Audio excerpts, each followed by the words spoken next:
Hello' guys, Assam health support YouTube চেনেললৈ আপোনালোকক আকৌ এবাৰ স্বাগতম জনাইছোঁ। বন্ধুসকল, আজি আপোনালোকৰ লগত আলোচনা কৰিবলৈ ওলাইছোঁ ফেটি লিভাৰ কি হয়। ফেটি লিভাৰ বৰ্তমান সঘনাই শুনা এটা নাম।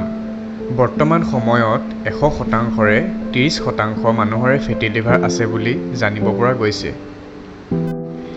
এতিয়া লিভাৰ বা যকৃতত জোখতকৈ অধিক পৰিমাণৰ চৰ্বি জমা হ'লে ইয়াক ফেটি লিভাৰ বোলা হয়। ফেটি লিভাৰ দুই প্ৰকাৰৰ, মদ্যপানজনিত আৰু অমদ্যপানজনিত, মানে হৈছে এলকহলিক আৰু নন এলকহলিক। এতিয়া মদ নোখোৱা মানুহৰ ইনচুলিনৰ প্ৰতিৰোধ, তেজৰ অধিক শৰ্কৰা, অধিক চৰ্বিযুক্ত আহাৰে ফেটি লিভাৰৰ সম্ভাৱনা বঢ়ায়। ইয়াৰ লক্ষণ থাকিবও পাৰে বা নাথাকিবও পাৰে। কোনো লোকে ভাগৰ লগা, পেটৰ ওপৰৰ অংশ সোঁফালে অলপ বিষ হোৱাৰ দৰে লক্ষণ বৰ্ণাব পাৰে। পেটৰ আল্ট্ৰাছাউণ্ডগ্ৰাফি কৰিলে ফেটি লিভাৰ ধৰা পৰে। তেজৰ পৰীক্ষাত কিছুমান বিসংগতি থাকিব পাৰে।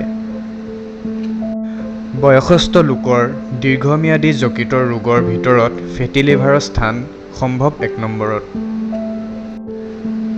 গতিকে ব্যৱস্থা গ্ৰহণ নকৰিলে যকৃতত জমা হোৱা চৰ্বিবোৰে কালক্ৰমত যকৃতৰ প্ৰদাহ কৰে আৰু পাছলৈ ইয়েই জটিল ৰোগৰ চিৰচিছৰ সৃষ্টি কৰে। চিৰচিছে যকৃতৰ স্থায়ী ক্ষতি কৰে। বহু বছৰৰ পাছত ই যকৃত কৰ্কট ৰোগৰো সৃষ্টি কৰিব পাৰে।